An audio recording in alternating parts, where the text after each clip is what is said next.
¿cómo responde el soberano a ese pecado con el cual se enfrenta? La misericordia y el amor del plan. Dios tenía derecho a destruir todo este mundo pecaminoso. Ese Creador santo, que jamás tuvo necesidad del hombre para su propia felicidad, ese Creador santo, con toda justicia, podría haber desechado para siempre y sin misericordia a nuestra raza caída. Pero este santo Creador actuó de otra manera. Dios amó tanto al hombre encadenado por el pecado que escogió a algunos de los integrantes de esta raza, es decir, a algunos pecadores caídos, y los redimió. Y lo hizo de una manera que nos mostró no un interés lejano, sino un compromiso íntimo con nosotros. Envió al mundo a su propio Hijo, quien por amor sufrió la muerte en la cruz para salvarnos. Ahora habla desde su trono a nuestra raza impía a través de las palabras del Evangelio, instándonos a arrepentirnos y creer las buenas nuevas de liberación. Y aunque esta palabra es en realidad un mandamiento divino, se da en forma de invitación misericordiosa que exhorta a todos a experimentar contrición de corazón y humildad de espíritu y a escoger la vida.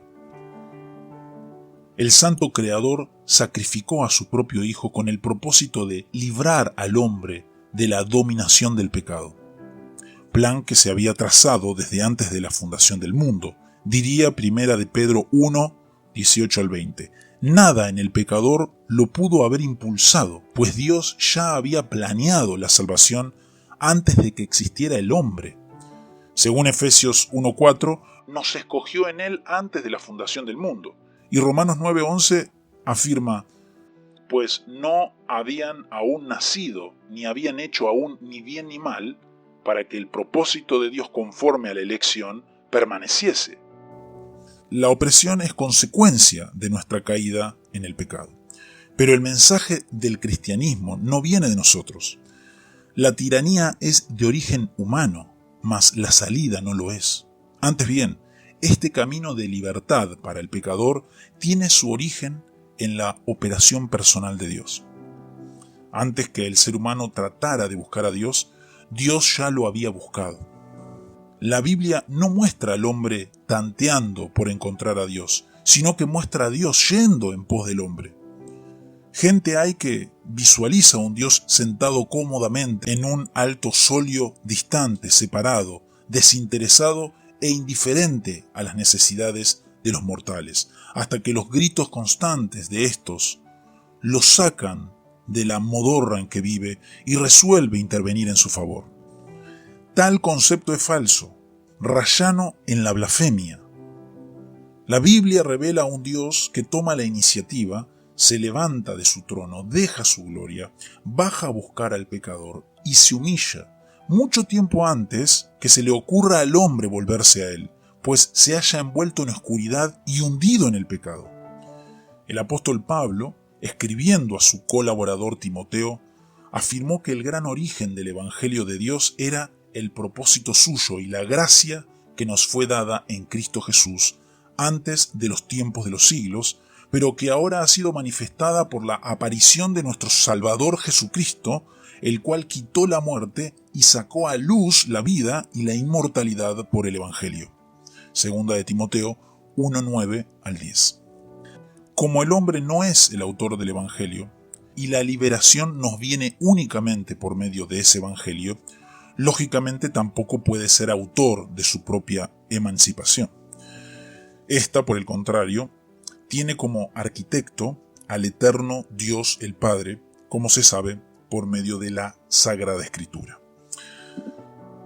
No basta saber que hay algún Dios, sino que es necesario conocer al único Dios verdadero. Los demás, la multitud de dioses, son fraudes que no salvan.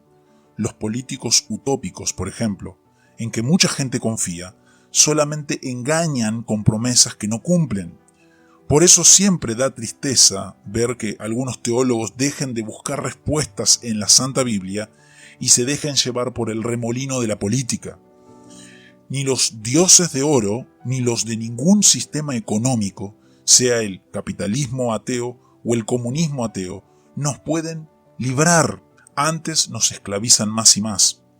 Existe una esclavitud de la abundancia, como se ve en muchas partes de los Estados Unidos y en las demás modernas sociedades de consumo, donde algunos hombres se vuelven prisioneros de sus propias satisfacciones y a veces en el proceso oprimen a su prójimo. Existe otra esclavitud, la del poder, de la cual nos pueden servir de ejemplo los países comunistas, donde algunos hombres se embriagan en su propia autoridad y algunos oprimidos se convierten en opresores. En el último caso, el pueblo entero vive al servicio de unos pocos hombres. La historia muestra que al cambiar estructuras sin cambiar radicalmente a los hombres, no hace más que permutar una servidumbre por otra. El origen de ambas esclavitudes está en la misma fuente, la naturaleza pecaminosa del hombre. Por eso el verdadero Dios dijo: Yo Jehová, fuera de mí no hay quien salve.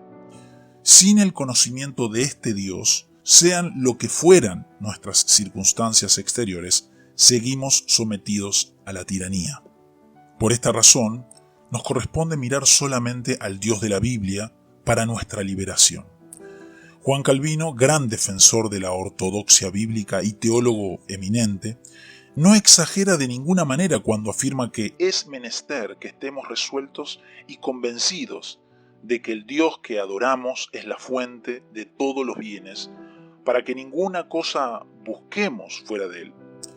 Lo que quiero decir es que no solamente habiendo creado una vez el mundo, lo sustenta con su inmensa potencia, lo rige con su sabiduría, lo conserva con su bondad y sobre todo cuida de regir el género humano con justicia y equidad, lo soporta con misericordia, lo defiende con su amparo, sino que también es menester que creamos que en ningún otro fuera de él se hallará una sola gota de sabiduría, luz, justicia, potencia, rectitud y perfecta verdad, a fin de que, como todas estas cosas proceden de él, y él es la sola causa de todas ellas, así nosotros aprendamos a esperarlas y pedírselas a él y darle gracias por ellas. Miremos al único Dios verdadero para nuestra salvación. Él dice: no hay más Dios que yo, Dios, justo y salvador, ningún otro fuera de mí. Mirad a mí y sed salvos, todos los términos de la tierra, porque yo soy Dios y no hay más. Antes de despedirnos, recuerda esto: el Evangelio de salvación es claro. Todos hemos pecado y estamos separados de Dios. Pero por su amor Cristo murió en la cruz y resucitó para darnos vida eterna. Si hoy escuchaste su llamado, arrepiéntete y cree en Jesús como tu Señor y Salvador. No hay mayor libertad que la que encontramos en Él. Si necesitas oración o tienes preguntas, déjalas en los comentarios. Gracias por acompañarme. Nos vemos en el próximo video. Hasta la próxima.